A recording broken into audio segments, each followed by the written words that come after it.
Dobrý deň, milí hostia, vážení kolegovia novinári.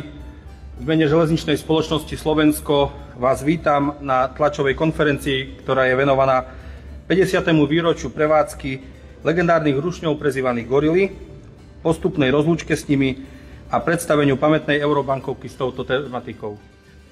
Poprosím teraz pána generálneho riaditeľa Petra Helexu o úvodné slovo k týmto témam. Vážené dámy, vážení páni, kolegyne, kolegovia, priatelia železnice, ešte raz dovolte aj v mojom mene, aby som vás privítal pri tejto vzácnej, ale do budúcnosti si myslím aj opakujúcej sa príležitosti.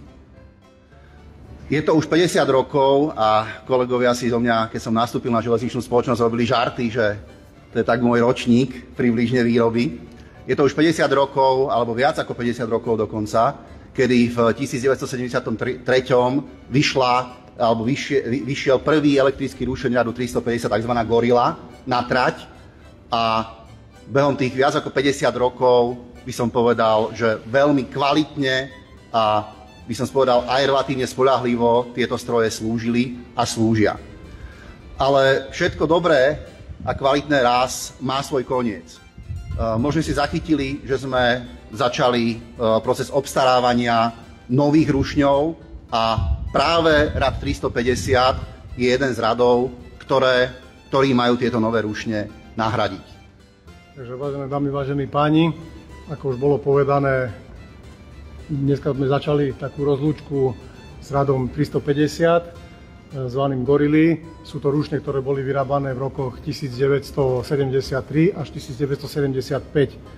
Rušne boli určené v prvom rade na rýchlikovú vozbu, ďalkovú, a bolo ich vyrobených 20. Všetkých 20 bolo dislokovaných tu na Bratislave. K dnešnému dňu ich fyzicky existuje 18. Všetky sú zatiaľ v našom stave, ale rozhodli sme sa dve z nich prenechať na muzeálne účely, to znamená, aby tieto rušne ostali aj budúcim generáciám, aby sa mohli nielen na nich pozerať, ale prípadne sa s nimi na nejakých nostalgických vlakoch aj zviesť. Dneska sa naozaj lúčime s takým etalónom slovenskej diaľkovej dopravy železničnej, rušne 350 Gorila. Začali sa kresliť a prvé projekty vznikali od roku 1969. To je naozaj neuveriteľný kus histórie.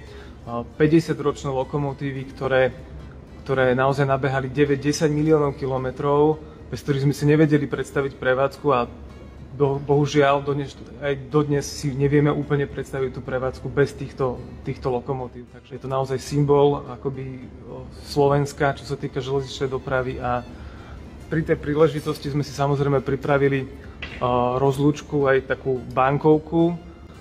Myslím si, že naozaj pekná, je to tiež pekný symbol tejto éry. Ako autor vlastne eurosuvenirových bankoviek, ktoré zberatelia na Slovensku veľmi dobre poznajú, môžem povedať, že sú témy silné aj slabšie. Medzi tie silné samozrejme na Slovensku patria známe osobnosti, herci a tak ďalej, ale hlavne aj technické pamiatky. Som aj autorom poštových známok niektorých a viem teda povedať, že naozaj technické pamiatky patria akože špičke pre zberateľov týchto rôznych, či už bankovky, poštové známky, pamätné listy a tak ďalej.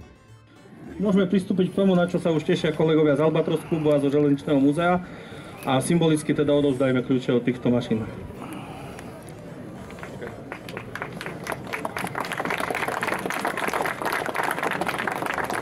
Dobre, takže kolegovia, priatelia, jak už bolo povedané, máme resovník, budete poriadne starať.